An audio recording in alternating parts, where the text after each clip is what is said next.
समस्याओं की भरमार है, क्या सचमुच बिहार में बहार है?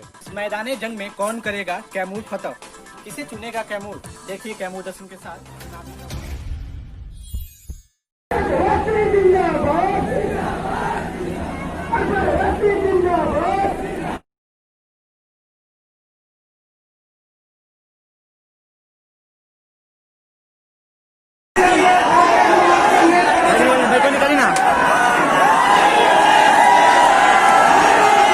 नीतीश कुमार कौन से विकास की बात करते हैं कि पूरे भारत में एक ही नंबर 1 स्टेट है, प्रदेश है, जहां पर एक डॉक्टर 28,000 पेशेंट को देखता है।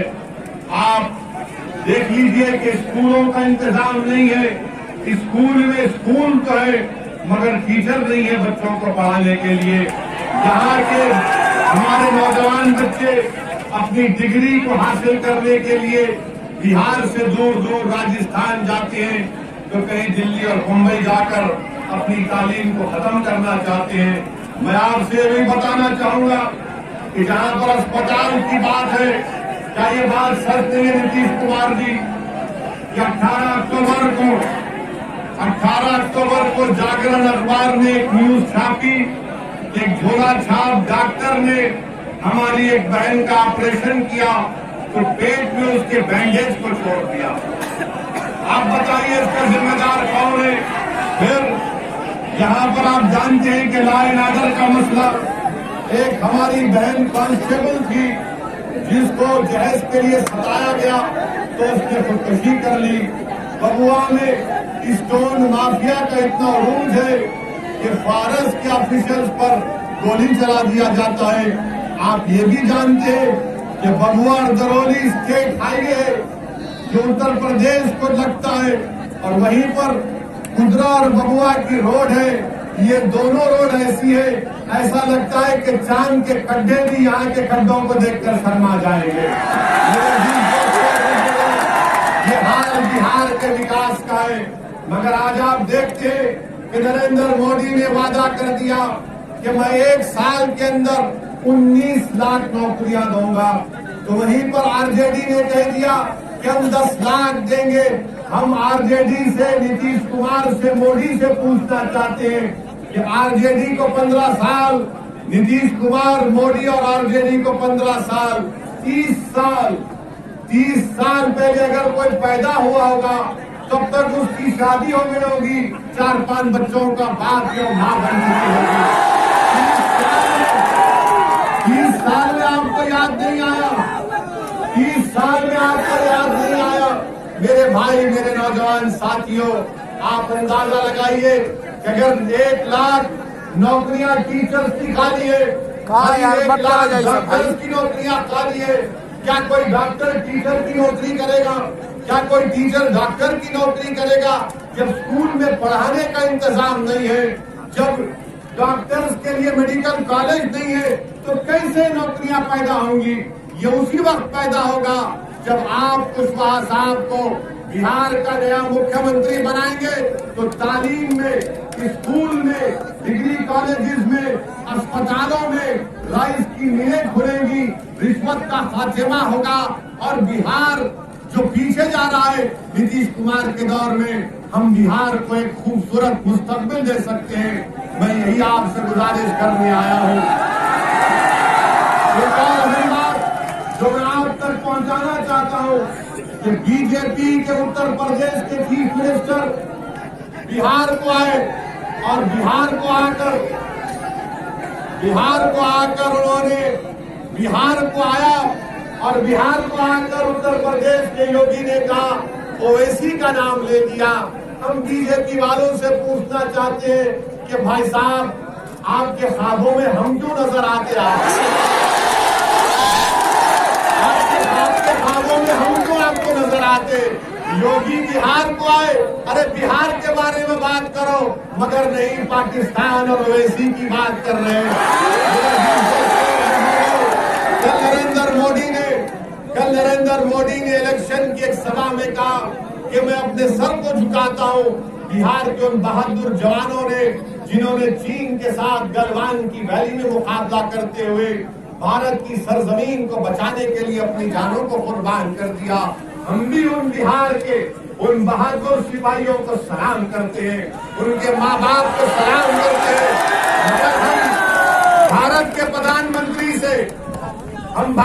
प्रधानमंत्री से बिहार की उन माओं से जिन्होंने अपने औलाद को खोया है, जिन्होंने अपने नौजवान बेटों को खोया है, चीन से मुकाबला करते हुए भारत के प्रधानमंत्री जनाब नरेंद्र मोदी, जिस मां ने अपने बेटे को खोया, वो मां आपसे पूछ रही है कि बताओ मोदी, क्या तुमने मेरे बेटे की जान का बदला लिया या नहीं लिया? वो मां आपसे पूछ रही है कि जिस तरह मेरे बच्चे को, मेरी औलाद को हमारे 20 जवान शहीद हो गए, क्या चीन के जवानों को भी उनकी जानें ली गई? बताइए नरेंद्र मोदी, जिस जगह पर हमारे सिपाहियों ने भारत की सरजमीन की एक एक इंच की हिफाजत करते हुए अपनी जान को कुर्बान कर दिया, सच्चाई ये है कि उस जगह पर आज भी चीन की फौज अपना आउटपोस्ट बनाकर बैठी है। नरेंद्र मोदी ने देश को झूठ कहा था कि ना कोई चीनी घुसा है ना वहां पर है। आज भारत की 1000 स्क्वायर किलोमीटर पर चीन की फौज बैठी है। नरेंद्र मोदी, बहैसियत प्रधानमंत्री हम आपसे इस बात का मुतालबा करते हैं, डिमांड करते हैं कि हमारे इन जवानों की, वीर जवानों की शहादत को रायगा जाने मत दीजिए। चीन को मार के भगाइए वहां से, हमारी जमीन पर चीन नहीं बैठ सकता। चीन को मार के भगाना चाहिए। मेरे अजीज दोस्तों और बुजुर्गों, एक और बात मैं आप तक पहुंचाना चाह रहा हूं। बीजेपी ये चाहती है कि बिहार में कोई नया मुख्यमंत्री बनेगा तो बीजेपी का बनेगा। बीजेपी ये पूरी कोशिश कर रही है नीतीश कुमार को रिटायरमेंट होम में डालने वाली है। मैं आपसे अपील कर रहा हूं, मैं नौजवानों से अपील कर रहा हूं कि मेरी इस बात को रिकॉर्ड करके बिहार की जनता तक पहुंचा दीजिए कि नरेंद्र मोदी बिहार में बीजेपी को एक एमएलए को अपना मुख्यमंत्री बनाना चाहती है। बिहार की जनता को ये मुबारक सरजमीन है, यहाँ से बड़े बड़े लोग उठे जिन्होंने भारत की जमहूरियत को मजबूत किया। मैं आपसे अपील करने आया हूँ कि बीजेपी से बिहार को बचा लीजिए, बीजेपी से बिहार को बचा लीजिए। नीतीश कुमार नाकाम साबित हुए, अब नीतीश कुमार कुछ नहीं कर सकते। नीतीश कुमार रिटायरमेंट की जिंदगी आरजेडी के 15 साल आपने देख लिया, नीतीश बीजेपी के 15 साल आपने देख लिया। अब एक बिहार के रोशन मुस्तकबिल के लिए जनाब कुशवाहा साहब के जो कैंडिडेट्स हैं, बीएसपी के जो कैंडिडेट्स हैं, वीरेंद्र साहब को कामयाब करिए, अमिता यादव को रामगढ़ से कामयाब करिए, सुमन देवी को मुहानिया से, और जमा खान को चैनपुर से, और ये दिन खड़े बातों में मत आइए। आरजेडी 10 लाख तो मोदी ने कहा मैं 19 लाख। मोदी वो 1 लाख करोड़ का पैकेज कहाँ गया, वो तो दे दो बिहार को। 15 लाख का वादा किया, 15 लाख है, 15 लाख नहीं आए। मैं यहाँ पर एक बात कहकर अपनी बात को खत्म कर दूंगा कि 10 लाख और 19 लाख हम अपने बचपने में एक लतीफा सुनते थे। दो बड़े बड़े ताकतवर लोग थे, दौलतमंद लोग थे, तो एक ने कहा कि मेरे दादा के पास इतनी जमीन थी कि नेपाल के बॉर्डर तक मेरे दादा की जमीन थी। उसने कहा उस जमीन में मेरे दादा के घर का एक कमरा इतना बड़ा था कि 2 एकड़ पर खाली कमरा था। और उसने कहा कि मेरे दादा के पास इतनी बड़ी गली थी कि अगर कोई उस गली में चला जाता तो वापस आने तक वो बूढ़ा हो जाता।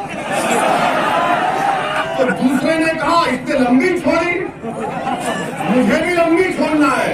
उसने कहा कि मेरे दादी के पास इतना बड़ा लंबा बम्बू है, अगर नेपाल में चांद दिखा तो मेरी दादी उस चांद को बम्बू से लाकर मेरे घर के सामने लाएगी। दादी का दिल नहीं लगता तो दादी तारों से खेलती थी। तो दूसरा छोड़ने वाला तो उसने कहा ये तो बता दे प्यारे कि तेरी दादी और बम्बू कहाँ रखती थी, तो उसने कहा कि तेरे दादा के गली में रखती थी। ये क्या मजाक है बताइए आप।